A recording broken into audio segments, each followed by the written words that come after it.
You guys may know this about me, and some of you may not, but there's a few things I've learned about myself since I've been living here. Now, I've been living here for about 6 years, and originally I'm from Detroit, so I'm from a bigger city, and I lived in Florida for a long time, which is also a bigger city.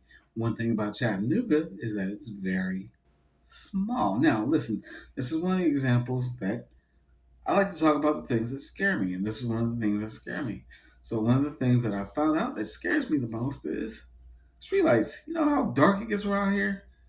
It gets awfully dark around here quick, man. I didn't know that until I lived here for a while. Now I've been living here for about 6 years, like I said, and I do a lot of driving.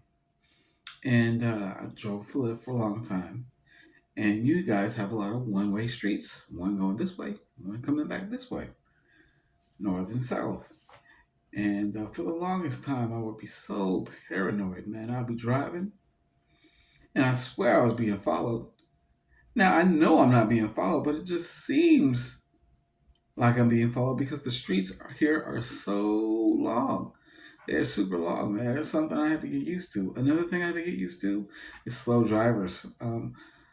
For the life of me, every time I drive anywhere here, I always get behind the slowest driver. Now, I came up with a way to tell that they're going to be a slow driver. Now, there's one way I can really depend on.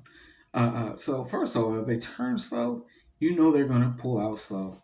With my luck, I always get behind that one slow car going in the same direction.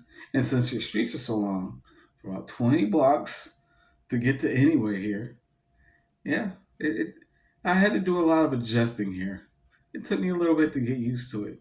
I'm still freaking out about the light thing, and I'm still learning more about myself. Another thing I learned about the city is that you guys are very big on the arts. You're very open to that, and I love you guys for that.